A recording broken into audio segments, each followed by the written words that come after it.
Jen, how did you?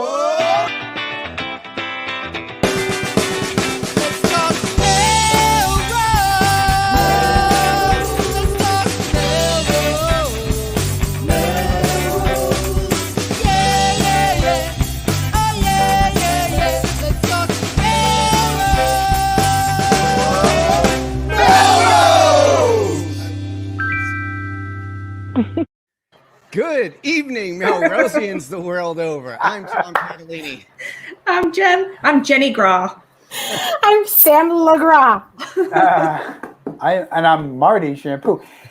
Because, everyone, it is Mardi Gras, Tuesday, Mardi Gras. Yes, it is Fat Tuesday, they say. And this is Let's Talk Melrose. Melrose, a show where Melrosians talk to Melrosians about Melrose. And Mardi Gras, New Orleans is sort of famous for it, but Melrose is on the map, I think, with Mardi Gras. Totally. How do you earn beads in Melrose, though, really? So, it's funny you should ask. So people keep giving them, they say, please keep your shirt on. We'll give you more beads. We'll give you the beads, yeah.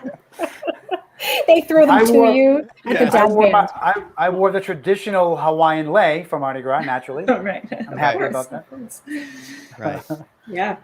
So what is Mardi Gras? It's like the day before Lent and giving Ash up things? Wednesday, yeah. Right. Okay. All right. Right. So Tomorrow's everybody Ash goes Wednesday. crazy so that they can then behave for 40 more days. So they back it up. It's 40 days from Easter. So they have to go, when's Easter going to be? Back up 40 days. Wednesday is Ash Wednesday. And then the day before is when all hell breaks loose. Yeah. All right. So it's Has anybody here ever been to Mardi Gras? I've not. No, right. To be honest, I don't have a huge interest. I've been to New Orleans. I love New Orleans.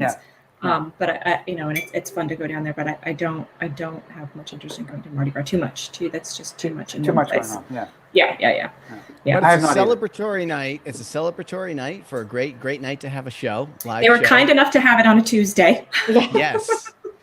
And, these celebrations are always great, and they can be bittersweet. And later on in the show, we're going to have Lauren Grimmick, who is stepping down as executive director of Melrose Chamber after a good long stint and a lot of accomplishments. So we'll celebrate her time with us and her next venture. So we'll get to do that in a little bit. What else are we celebrating this week, Sam? Happy birthday to Polly. Polly is a woman, a Melrose neighbor who is turning 100. Don't tell her that we're trying to get 100 cards sent to Polly at her home. So I'm going to put in the address. I don't know. Yeah. then we will be just as surprised. Yes. So happy birthday, Polly. And we'll be sending you some cards. That's awesome. Polly, That is very awesome. Polly, if you're watching and you hear us, it's not you, it's another Polly. So don't worry about it. It's like that other Jim there. Sending things around is fun, and a friend of mine is receiving some packages. So he's got a visitor coming to Melrose. Man is going to visit Melrose, but he wanted to travel light, so he started shipping his belongings here in advance. And rather than ship the same old stuff, he's drop shipping all brand new wardrobe, oral care products, toiletries, whatever it takes for his stay here. And I thought that was a brilliant idea. That might be my motif for 2021. I plan to do a lot of traveling post-vaccination and as this thing subsides. And I might be shipping toiletries and clothing, drop shipping, not the existing stuff, drop shipping brand new. The new Brand stuff. new goods. Show up all fresh. I love it.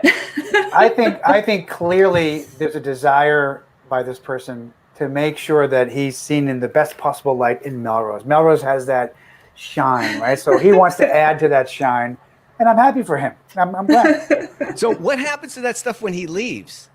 Does he take it with him? That's the question. So we're gonna have Buy nothing, Melrose. Buy nothing.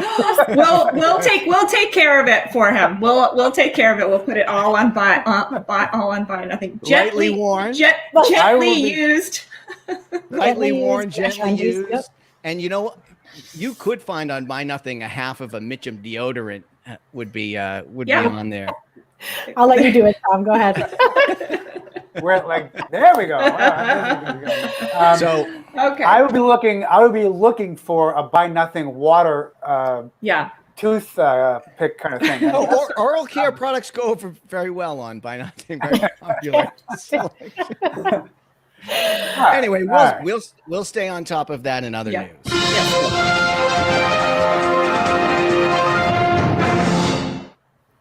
Okay, we've got some updates. I'm here with you people. All right, so there is major diversity, equity, inclusion, and anti-racist action happening in Melrose. Tomorrow night, there's a panel on anti-racist activism with the Melrose Democratic City Committee. It is a nonpartisan event just to learn about all of the things that are happening in Melrose around this issue. And there will be 5 different groups coming, actually 6, including the Friends of Melrose Metco, Fighting for Black Lives in Our Neighborhood, Racial Justice Community Coalition, and our own neighbor, Jackson Cerise, will be joining to speak as an activist.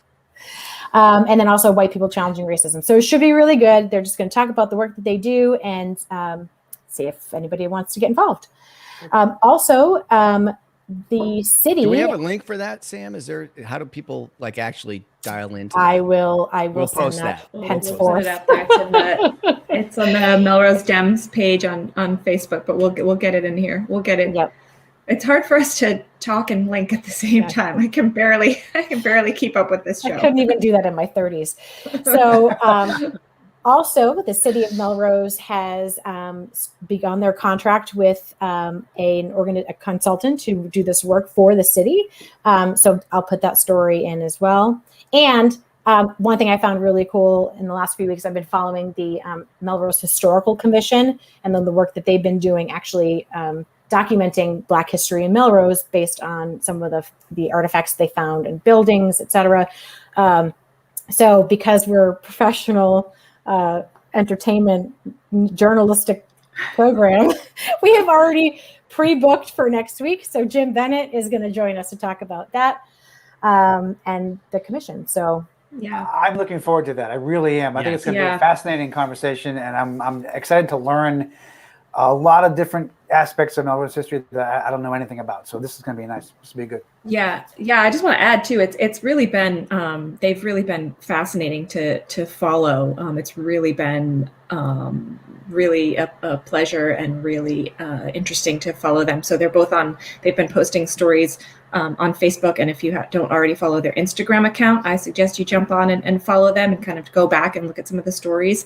I've learned so much this month following them, these fascinating stories, and they post pictures. So it's all, you're looking at pictures of buildings that are really familiar to us in our community and learning some of the unspoken stories of people behind these buildings and untold histories of Melrose. It's really, really cool. Yeah, I was checking out some of their stuff on Twitter, and it links to blog posts where they have the photos and the write-up. So they've really made it super accessible on any social media platform. And it's interesting to see the picture of the house today and then to find out the story behind it and all kinds of things. So yeah, it's great. Good so stuff. I just want to.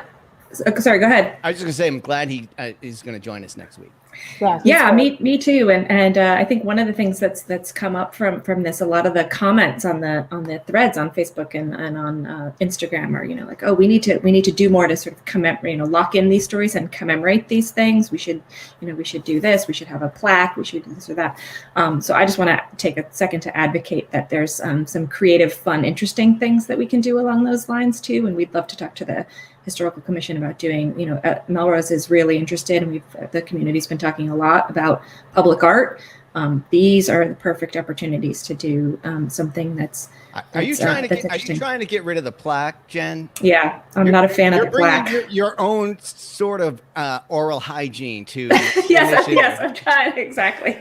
So, get rid of the plaque. Plaques are nice, but they're not. They're not. We can do better. We can do earlier in the year when we had the new year, we had a magic wand segment. Maybe at the beginning of January, we'd type a magic wand, and something would be changed. I have another magic wand thing, which is I'd love to see a mural on the back of Shaw's, the face of the parking lot. That's a giant canvas to me, and it'll be the history of Melrose painted as a mural. There you go. I like that. That would be cool. So that would be one for me to add to the books of what I want to have changed in the world. And is the last image as you wrap around the corner, the four faces of Let's Talk Melrose. No, that's Mount Rushmore. That's the center image. like Paul Gauguin's masterpiece. Like we're in the middle of everything, and everything else is around us. Like the Beatles. Yeah. I like the Beatles. Okay. Awesome. What's next? All right. What else do we have? On to culture. Oh my gosh, I didn't even realize it was next. Sorry, guys. So there's a little bit of news coming out of the Melrose Cultural Council these days. We have added 2 brand new youth seats for the first time in the council's history. 2 youths. 2 youths. We have 2 youths on the council now. We have senior Nirvana Ragland and junior Ruby Robichaux. And they've both been contributing already. They are full voting members. So they actually went through the grant process with us and helped decide those kinds of things.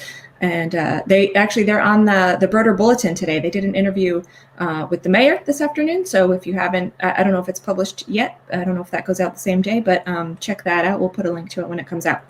The Cultural Council also just finished deciding its grantees for 2021. We had a lot of great applications. We were nervous we weren't going to get enough, to be honest, because of COVID, but artists are resourceful and have come through. And so this year, the Melrose Cultural Council has allocated over $15,000 in Massachusetts state funding across 19 arts and cultural projects in Melrose, spanning visual art, music, theater, dance, creative placemaking, and more. So we got to get in on that next time, you guys. Again, you recuse yourself, but I think they are broadcast arts. Yes, it's true. Yeah, creative projects bring the ideas. I like Tom's idea of the mural on Shaw's. Yeah. There you go. So, I have a quick question. So those 2 youths, when they move on and go off to college, are they filled by other people? So this is an ongoing thing that we'll have? We should be able to keep the seats, and the mayor will provide recommendations, and the mayor officially appoints council members. So he interviewed them, and like I said, he did the podcast with them. So the council also has a new website, so check that out, and follow us on Twitter, where we're trying to kind of get some messages out and share some of the work that we're doing a little bit more. So we're at Council Melrose on Twitter, and we have a website that I think we're going to put up here too. So there's a lot of good stuff going on. Yeah, there is. Bring it. Thank you. There you go. Look at that. So I'll fix it. It's a little wonky.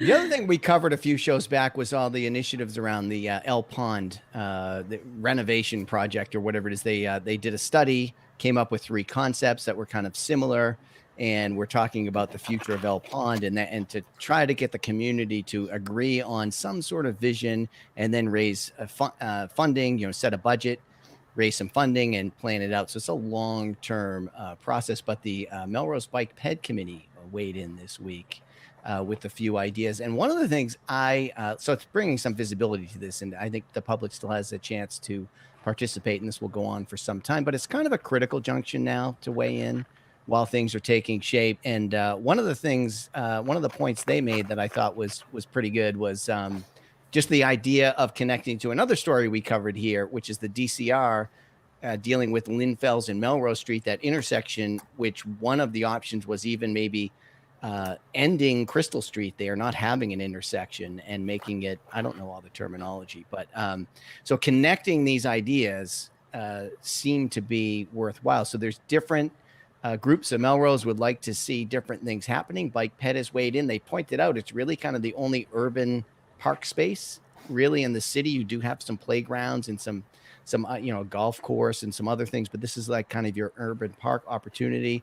They actually are pushing the idea of minimizing or eliminating parking over there, but of course all the kids depend on that for school. Yeah, that's one of their themes it seems to be to eliminate or minimize cars wherever possible.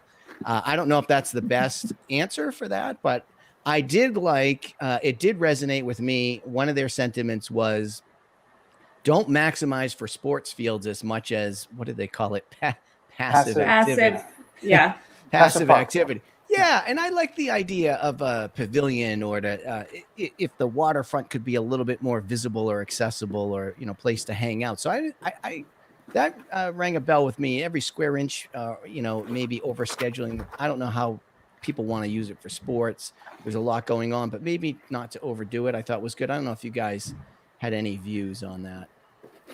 I do. I think it's to overuse an analogy that you hear a lot. It's not pie, right? There's room enough there for everything.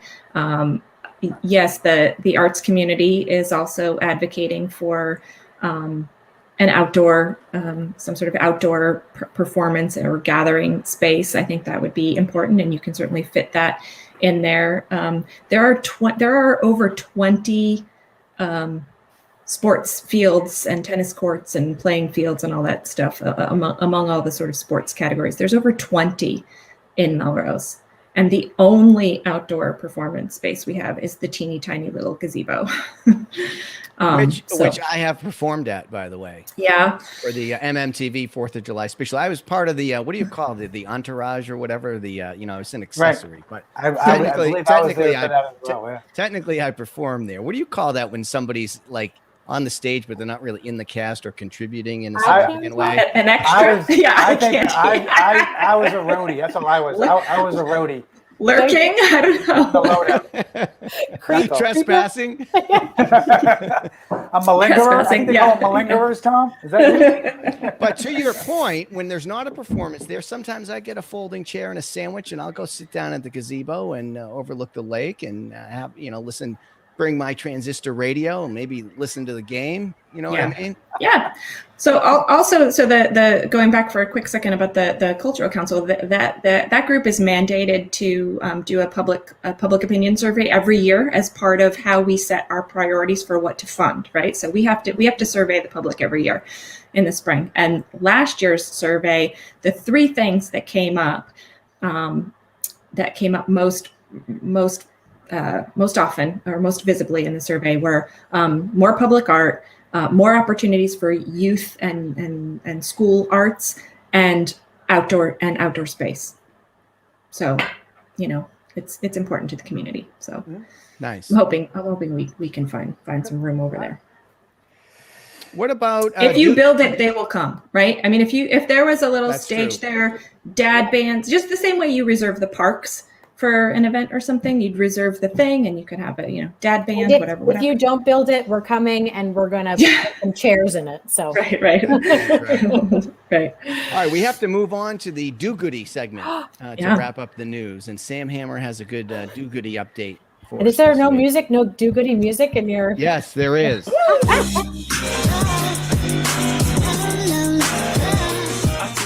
Funny you should ask. Oh my goodness. Oh, I thought it was going to be boots. There it is. It is. Yeah. Boots. There it is. So I got thank you. I got a message late, I don't know, X day, Blur's Day, that the Malden Warming Center was in need of boots, that some of the clients that they have coming are only have tennis sneakers and so on. And I had a pair of boots in my house that I needed to donate thanks to my mother, who is now in Florida, but I said, I have boots to donate. I said, does anybody else have boots to donate? Like, they could use some boots. So within 4 or 5 hours, we had 24 boots on my 24 pairs of boots on my front porch with some socks and some money donations, which was amazing. And then Melrosian Tracy Cruikshank put it in another group, and she used some phenomenal guilting and cajoling to get an extra 14 pairs of boots out of that Melrose group. So they were very grateful. So thank you to everybody who donated boots. Yes, Melrose gives for sure. Very cool. I did a pickup real quick at some point during this whole thing this week. Thank you again. It was very, no, I didn't mean that. I meant it was a great idea. Thanks, Tom. I appreciate you driving around. No. I mean, thanks, saying, Linda. best hair in Melrose and a good guy. It was one of those things that reminded me that I love living in Melrose, because there's always these great things happening like that. Please. Yeah, so there'll be more. There will be more, I'm sure, more to because do. it is not going away anytime soon. I also saw that Melrose is looking for snow angels. So if you are interested in helping your neighbors in need shovel, I will put a link to a Google Doc. That would be greatly appreciated. Jen, do you mind taking the Post-it one? Sure. I only know a little bit about this, but it's basically a group of Melrose High School students for a National Honor Society project. Is that right? Have organized basically like a pay it forward type of community activity at La Cuchara. So you can go, and if you buy yourself a coffee, you can buy an extra one, and then they will put a Post-it note on the bulletin board that just basically says there's a coffee available. So if someone needs a coffy, either is feeling blue or forgot their wallet, or you're a broke teenager, or you're Clara Martin, or you're Rosalie Martin, and her friends. Yeah. You can, but that's kind of cool. So kudos to those kids. So check it out. And of course, La Cuchara and Emily and Lorenzo are always quick to say yes to any kind of awesome community activity. So we love them. So even better is to go buy 2 coffees from La Q, and you're helping them and you're helping another Melrosian. Pay it forward. So yeah. Awesome. Right. And then another thing popped up today that the Melrose Band is doing a donate a bag of soup fundraiser. So buy a bag of soup. I think it's around $18. And the soup will actually go to support My Brother's Table, the largest soup kitchen in the North Shore. You buy 2 bags of chicken and rice. It will go to the Brother's Table, My Brother's Table. The band is actually going to earn 50% of those sales. And so I will put that link in here too, because I think. Cool. I was going to say, what's a bag of soup? That sounds. Yeah. What's a bag of soup? That sounds leaky. I think I've had a few bags of soup where it's one of those things you can get it. Well, obviously this is from a Massachusetts real company that's probably delicious. But it's usually the dehydrated soup that Gotcha. I usually thrive on as a non-soup maker. Although thank you, Stephanie, for your Southwestern chicken, and Susan for your chicken noodle. Also to the women of the people of Melrose who do soup. Who feed don't do soup? Feed the Hammer family. It's probably dehydrated bag of soup. So gotcha. Okay. Go Band. Right. I think we have a special guest we have to get to. Yes, exactly. Thanks for the do-goody update, but let's get Lauren on the show. That's her. There's a do-gooder if I ever saw one. Hey guys. Hi. Lauren, how are you? Welcome back to the show, co-host of Chamber Chat. Maybe that baton is also being passed along with the executive directorship, but thanks for coming back on. And we just wanted a chance. The town is buzzing with the news. Again, I don't know about that. Bittersweet. There was the text threads. The phone was blowing up, as the kids say. Yeah.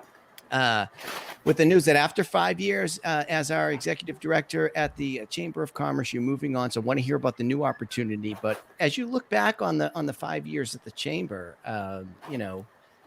what are the feelings walking away, and what is maybe some of the things you're proud of, or what are the parting thoughts? I mean, it's definitely bittersweet. I've loved this job, and I've been so lucky to have a job that I've loved so much. I didn't wake up one day and said, "Oh, I think I want to be the chamber director." It was more like I was working in the Seaport actually with Sam. That's where we knew each other in a different life, and wanted to work closer to home and be more involved in the community. I knew nobody when I got the chamber job. I sort of knew Chris Sinella from the master plan advisory committee that I was on, and just wanted to be more involved in the community. And it's done so much more for me than I could have ever imagined. So it's been an awesome experience. And I'm proud of what I did. I kind of, again, came in not knowing anybody. And I think we really sort of professionalized the organization, made it more of a, well-known organization. I mean, a lot of you have volunteered now through it or become a member. We have a lot of sole proprietors, people who are at-home business owners who, weren't involved and are now involved. We did a lot more political advocacy, connecting with, our local elected officials. And I think we've, kind of brought the chamber into where it is now. And I'm excited to see where it goes next, and I have really great thoughts for where it's headed. So I'm really excited about it. So great. What were some of the biggest changes that you think you've seen in recent years, positive changes in either attitudes or acceptance or else just growth? What were some of the things that you saw most? I think that at the time that I came into the chamber, it was still this like wave of new Melrosians kind of moving in. And I think we know that that's still continuing. But with that, you had all these people who are really wanting to live here because of the access to our business districts and all of the small shops. Like everyone kind of has their favorite business, and we could all name a bunch here tonight, and we won't do that because I don't like to play favorites. I can do that after March 1st. But I think that, I think that that's something that I've seen change is that with all these people moving in, people have really, I think the shop local, do business local, like that has just grown. We saw that especially with COVID, with everybody saying like, how can I support my favorite small businesses?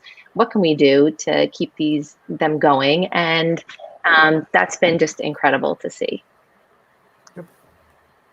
What about the dirt behind the scenes? I guess you're still in the position till March 1st, so you're not ready to publicly. That's a later show. Yeah. We had you on too early. What happens if the chamber stays at the chamber? I think I will say I think that there's all these little things like people just think you show up at the Victorian Fair and like you don't know that like I've been hanging out a second floor window, hanging electrical cords, or like when you get on the trolleys, you don't know that like I've been under a bus with, Jennifer Manning trying to like, secure banners onto the sides of the trolley. I mean, you just kind of like do things in this job that you never thought you would do, but dress up. I mean, I even brought some costumes. Yeah, nice. Because I didn't know where this Mardi Gras theme was going. Your Santa, your Santa security detail too. You can add to your resume. I mean, I'm sure that's what got you your next job. I've done so many things. So there's all these things that you don't think you're going to do as like an executive director of this like professional organization, but you just do it and you have fun because it's at the end of the day too. It's a lot about community, and that's what's been just awesome for me is being like in the fabric, sometimes a little too much at times, but just being part of the fabric of Melrose has been truly special. So a few weeks ago, we had our Wishes for Melrose show, which I'm sure you remember very clearly, where if you could wave a magic wand to have anything happen in this city, what would it be? So we can ask you now, and we can ask you after March 1st as well. Sure. Oh, you mean like a business like coming in or something like that? Anything. I guess from a business perspective, like what's your what kind of chamber magic wand would you? I think, and this is like just more of like my personal, I don't know, I haven't done any market research, so like don't hold me to this, but I think, we see a lot of these, like New England especially, but all around us, we see all these like breweries, right? And it's not just like, oh, it's like we need beer. It's because of what the breweries do. It's like you can go there with your kids, you can go there with your neighbors, you can sit at these pub tables, you can play outdoor games, like. And it's all these things that Melrosians like to do. It's sort of like the feel of the summer stroll, but like in a location all year round, So that's what I would personally love to see. I mean, my family frequents breweries a lot when we go to different places. And, even like, right next door, like in Malden, we've got so many. And I don't think, again, it's not like, I don't want to say it's like, oh, we need this place where we can get all this beer. It's no, we need a more community place. I think the Rising Eagle, they opened only a few months before COVID happened, but I think that was sort of the feeling that they were trying to create. And I hope that comes to Melrose, within the next few years. So I think our fans watching agree with you. Yeah, everybody. That was a lot of people's magic wand wish list, and you're right. It's not just a watering hole. Those places, those breweries, they're community places. They bring live music. They bring all kinds of stuff to the community, especially if there's kind of some places. A highlight for me in this pandemic was my wife and I went out to Wachusett Brewery. And it was all set up outside. It was live music. It was super safe, all the COVID stuff, but it was great. So it's funny when you say brewery, I'm also thinking of like the outdoor aspect. We're just talking about sort of life outside and all of that. So there's a lot of potential there, right? And it's more of a platform for those opportunities. And it reminds me of like a London pub where there's multi-generational, it's not like some of us on this show might go to the late night dance club scene or something like that, but I like the multi-generational, multi-use community aspect of it. Right. Agreed. Yeah. So everybody agrees with that idea. The VFW came right to mind. Oh man. There's I do miss there. it. Yes, I do miss that. So Yeah. Lauren, what do you see as sort of priorities for the incoming person for the next maybe year or so? What do you hope that they continue? So, I mean, I'm lucky enough. It's, Jennifer Manning worked with me, behind the scenes for 3 years. So, she has the advantage, I think, of she knows the community, she knows the members, she knows the board, she knows the events, versus, I came in, I had no blueprint for any of this. But so she's got that experience. And I think, she understands, having been through the pandemic with me and with the members. She knows that we need to continue that right now. We probably won't get back to these huge events, right? I mean, even if we're wishful thinking, we'll be ready. I think the chamber would be ready to put those back on in some capacity. But, if we're not, I think she understands that it's really just supporting the small businesses and keeping them going and keeping the sort of spirit alive. On not school spirit, but similar to that, the small business spirit that all of you always portray. I love that about all you guys. See you in the parklets and doing your thing downtown a lot. So I think that she understands it. She'll keep that going, and then after that, kind of come back, pick up the events, or do things differently. It'll allow for a reset on some of these things too, which is always a good thing. So you mentioned parklets, and yes, we have been hyperactive with some of the chamber activities as a group. But I was looking at your membership categories for the chamber to become a chamber member. Do you think we qualify as a club, or would we have more power joining as individuals? What should we do?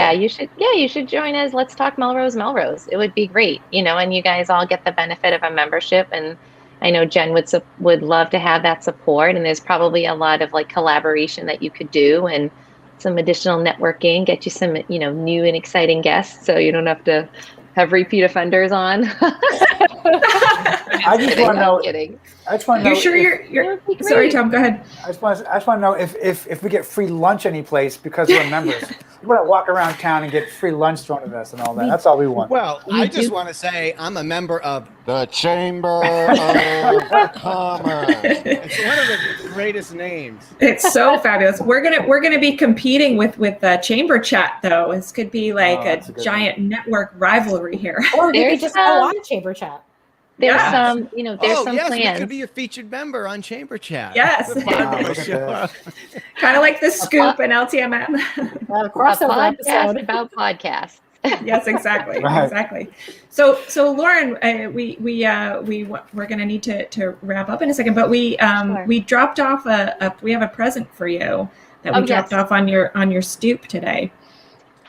My 7-year-old almost opened it. He's like, "This is my another Valentine's Day present for me, Mom." I'm like, "No." Oh, you guys are so sweet. Oh, I should have known. Yes. There you go. Look at all of us. This is a joy, isn't it? It disguises all kinds of things in this book. I was just going to ask, what is your favorite item to drink in here? What's your favorite beverage? It really depends. It's whatever you need. Kindness punch. Yeah. It'll be great on all my Zooms. No one will know. No one will know. Thanks, you guys. Exactly. You're welcome. This is great. I love it. I'm so appreciative. But before we go, I just tell us about the new gig and just assure us that you're still going to remain a Melrose resident. Yes, I am. I think I might even be joining the Women's Commission. So you can't really get rid of me. Right. If they approve me, I guess. I think it's on the agenda this week. So the Massachusetts Women's Forum is an organization of women professionals, in and around the Boston area. Unlike the chamber where a business joins, with the Women's Forum, it's the individual. And they're pretty selective of who becomes a member. So you can't just sign up. And what I'm learning over the sort of 10 days that I've been trying to get onboarded part-time is, these women are looking for, really powerful and strong kind of intimate connections that they can't get through their regular chamber, or they can't get through their own company through their professional development. So they've welcomed me so far with open arms, and there'll be a lot of similarities, programming and events, all virtual, of course, right now, and networking and some advocacy. So I'm looking forward to kind of doing what I've done here over there. I don't think there's going to be costume wearing. So if anybody needs some costumes, let me know, because I don't think I'll be taking those with me. Well, it depends on, that will depend on whether or not you let Sam and I become members. Then, that is right. Then we can do something about that. There'll be costumes and beads, right? Yeah. So. Put that on the first 100 days, costumes and beads. Right. Yeah, 100 costumes in 100 days. One of my first events that I'll have to do with them is a virtual whiskey tasting. So, nice. I have actually done some of those. There you go. It'll be fun. It'll be fun. So, ready for this next chapter, sort of personally and professionally, but it's definitely bittersweet to be kind of moving on. So, well, we thank you for everything you've done for Melrose, and we wish you great success. Absolutely. Awesome. Thanks. You guys have always been so supportive. I appreciate all the publicity and all the support you guys have given me. So you're the best. Thanks, guys. So, I'll see you at the parklet. We'll see you at the parklet. All right. We ready, gang? Yeah. We are ready. Dance it up. I think we are. All right, everybody. We'll see you around town.